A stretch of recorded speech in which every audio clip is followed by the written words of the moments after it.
Weather impact alert days are back in San Diego. We are looking at a prolonged period of heat. Just how hot? Coming up. As the weather begins to warm up, the San Diego Police Department says so does the number of at-home crimes. I have more on how to keep your house safe.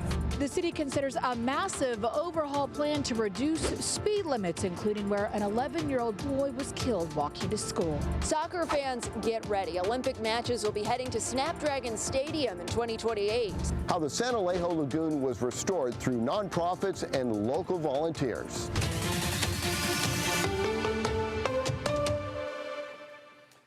We begin with a live look from Cuyamaca Mountain as an unusually strong heat wave starts to bake San Diego ahead of a week that's expected to see dangerous and potentially record-breaking heat. Good evening and thank you for joining us. I'm Carlo Cicchetto. And I'm Anna Laurel. The high heat makes today a weather impact alert, and it's sticking around all week.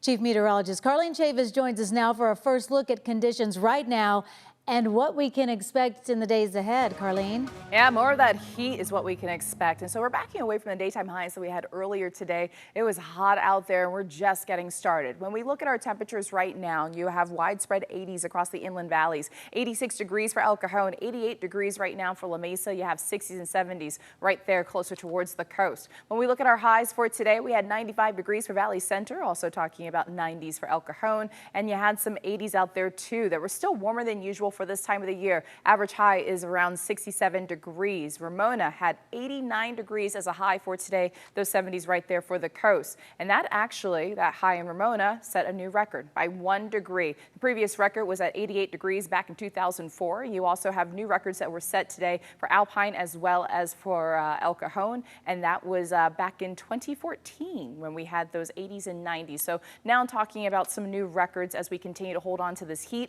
and we're going to add to that list throughout the week. You have a heat advisory that will continue from the coast all the way to the mountains until 8 p.m. on Friday night. So we still have more days. This is a prolonged period compared to where we were at last week, where we just had a couple of days for weather impact alert days because of the heat. You have the 80s and 90s. That's going to be near the coast, 95 degrees to 102 inland. And then we have even hotter temperatures with another alert that will go into effect for the desert by the middle of this week. So we'll go ahead and take a look at your complete forecast coming up. Anna. All right, Carlene, thank you. And remember, you can find an extended weather forecast right there on the CBS 8 app. Stream right now on your phone for free. Well, heat like this is always a concern for firefighters. That's because when it comes to fire danger, this heat can quickly dry out vegetation and create the perfect fuel for a wildfire. Anytime that grass dries out, we're going to see quicker fire growth. So when we have really green grass, we have really slow burning fires. When it starts to dry out, that increases the speed and the intensity of the fire.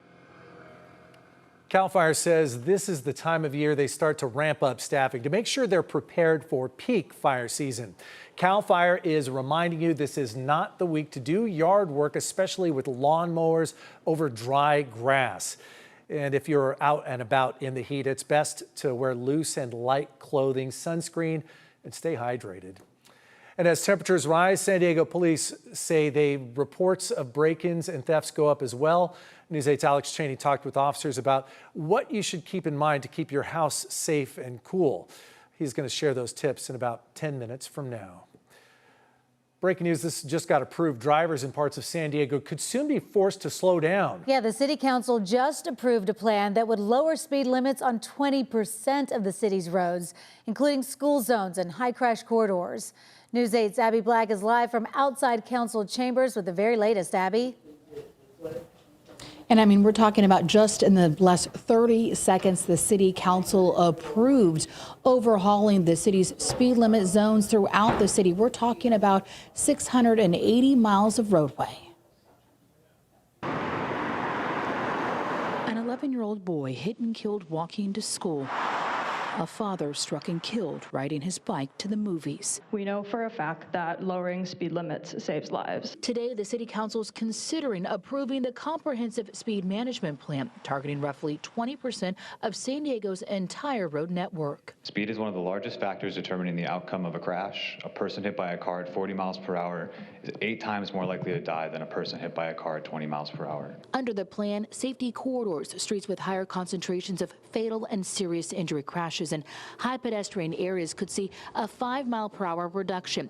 Business districts could drop to 25, and school zones are included for the first time, dropping as low as 15 miles per hour. Vision Zero is a thing that breaks my heart every day. I've heard way too many stories of children dying, of parents dying, of pregnant mothers dying just this year in LA. CBS 8 covered the city's first reduced speed signs in 11 corridors last July, where violations and crashes have since gone down. Councilmember Stephen Whitburn, who championed the plan, says a recent change in state law made it possible to set speed limits based on safety, not just how fast drivers are already going. 5 or 10 miles per hour can be the difference between walking away from a crash and perishing. If approved, implementation is set for 2027 at a cost of $2.4 million. Now, this still has its hurdles. It needs to go through another council vote and then the mayor's signature before the $2.4 million can be funded in next year's budget and then implemented in 2027. Now, the list of all of these locations is 140 pages plus. I did manage to find a location where there were 4 people injured by a DUI driver. We'll have that coming up at 7. Abby, so if approved in the budget, how will this plan roll out? Which areas will be prioritized? Well, they do hope to implement this in 1 year, but we know that there are many traffic projects that are facing a delay and a backlog. They say that they'll need thousands of dollars in overtime to make this happen, so there won't be any delays or backlogs. All right, Abby Black Live just happened. That vote, you were right there for it, just happened moments ago. Thank you.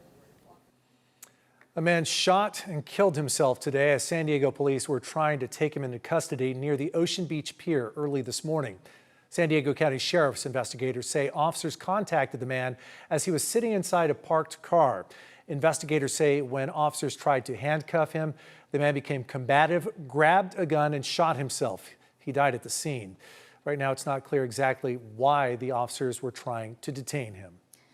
A massive high school party at a home in Rancho Santa Fe Saturday night got totally out of control. It took more than a dozen officers to break it up. And tonight, the parents are facing legal troubles. News 8's Steve Price has new video from that party and updated details from the sheriff's office.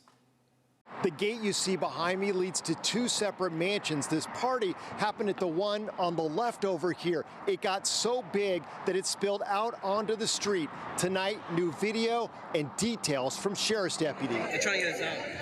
Hundreds of high schoolers spilling out of a home in Rancho Santa Fe and into the street. What started as a little party for a 16-year-old Saturday night quickly grew to this. We don't have all the details yet, but it sounds like it got advertised on social media, and at that point is where it kind of got out of control. Lieutenant Colin Hebler says the sheriff's office found out about the party because the 16-year-old's parents called them for help.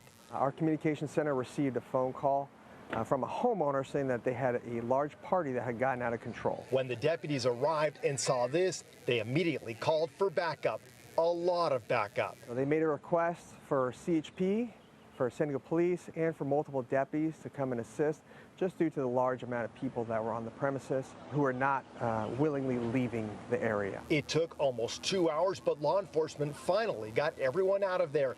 And while investigating how things got so out of control, they discovered the parents violated the county's social host ordinance. It was determined that they had allowed their 16-year-old daughter to host a party, which led to all the minors consuming alcohol. Lieutenant Hebler says the charge is a misdemeanor, so the parents were ticketed.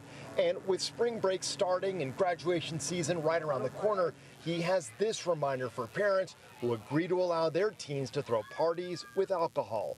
They may get hurt, they may get killed, they may lead to drunk driving.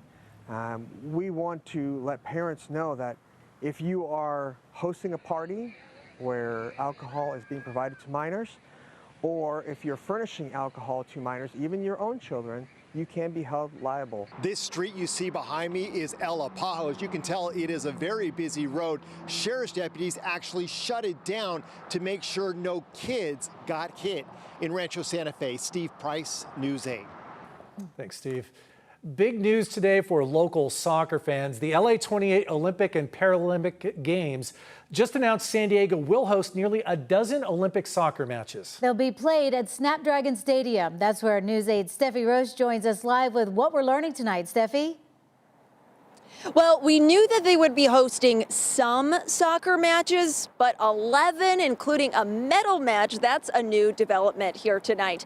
Now, San Diego Snapdragon Stadium, they'll host a combined 11 men's and women's group stage matches. Those dates are July 11th, July 14th, and July 17th, 2028. Then a women's quarterfinal match on July 21st, a men's and women's semifinal match on July 24th through the 25th, and the men's and women's bronze medal matches on July 27th and 28th, 2028. Now, tonight, the athletic director for San Diego State Athletics tells me they are thrilled that they will be showcasing their facility, Snapdragon, and that San Diego was selected to host these 11 matches. And tickets for all Olympic sports will be going on sale soon. They'll be going on sale in April, and we're going to have more information on that later tonight on CBS8.com. But for now, reporting live from Snapdragon Stadium, I'm Steffi Roche, News 8. That is huge news. That's awesome. Very exciting. Despite concerns, oil drilling is happening off the coast of Santa Barbara for the first time in more than a decade. We'll have those details still ahead. Plus, Hawaii's islands are battered with record rain and hurricane-force winds. We'll hear from a San Diegan caught up in that severe storm. And what San Diego police are saying tonight to help keep you and your home safe in this high heat. That's next.